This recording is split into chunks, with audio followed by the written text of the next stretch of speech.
Student investment or student accommodation is another lucrative business in the UK. Student accommodation or student investment is another lucrative business in the UK. Right. You might be wondering, where do I put my money? Probably you don't save money for some time. You don't save 15,000, 20,000. You can't wonder what you want to do with the money because you don't want to invest. You don't want to invest your money for Nigeria or for any Africa country where you come from. So you're not thinking about where to invest your money. Now, student accommodation, student investment is a lucrative business, just like I said. Apart from you buying a property to live in, apart from you getting a mortgage on a property to live in, where you now get equity on that property after so many years or after 5 years down the line, you get equity. Or apart from you buying to let, buying to let is different from buying to live. When you are buying to let, you're dropping more deposit, which is about 25%, 20%. Some lender can even go as low as 15%, depending on an agreement, whatever they want. But I know it's going to be ranging between 20 to 40% deposit for a buy to let. Now, in this particular case, you can buy the property after you've dropped the deposit, and then you can let the property out depending on how you want it. That's another way. But the one I'm talking to you about today in this topic is the student investment, student accommodation. Now, there are two categories of this student accommodation. I don't want you to get it wrong. I want you to understand this very clearly and pick the one you want to go into.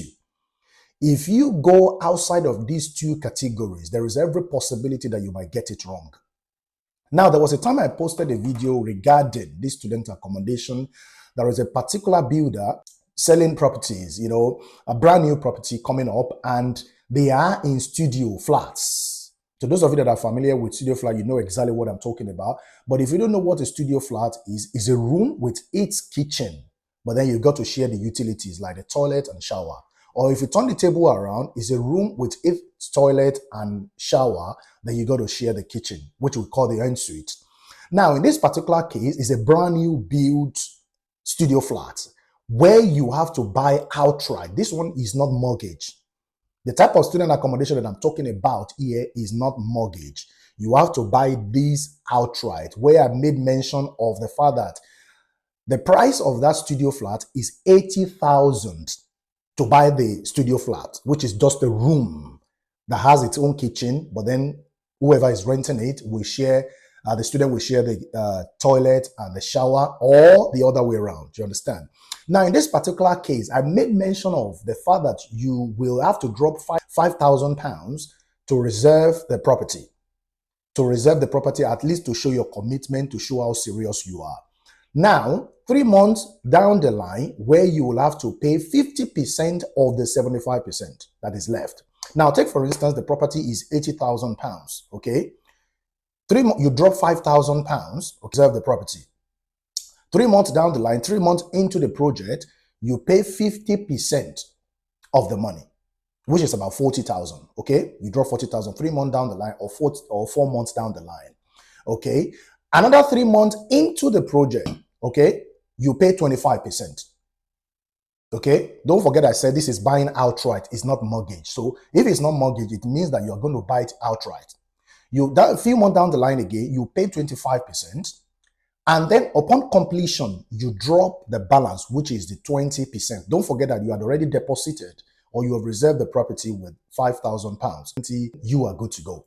Now, in this particular case, at the completion, when you finish paying this money, you don't have to worry about the cleaning. You don't have to worry about the maintenance. The builder itself will arrange for the cleaners, for the maintenance, for everything. Now, here is your profit. At the end of every year, you get 10% of the 80,000 back to you.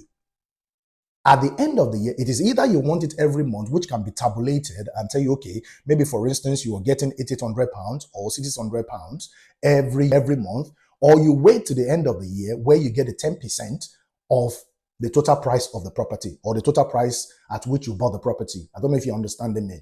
Now, if you have purchased that studio flat for £80,000, at the end of the year, you are getting 10% of that 80,000, which is £8,000 coming into your pocket. You don't have to stress. You don't have to worry. Okay? Now, a different perspective for which you're going to look at this is that if you were going to have to arrange for the cleaning, if you're going to arrange for the maintenance, that is totally coming from your pocket. But in this particular case, you don't have to worry about these two things.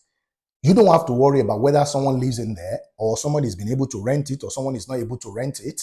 All that matters to you is that at the end of the year, you are entitled to your 10%, which is £8,000. Whether a student lives in it or not, it is not your business. You understand? So all of these things is one I want you to put at the back of your mind. Now, the amount at which the builder decide to let it out is no longer your business.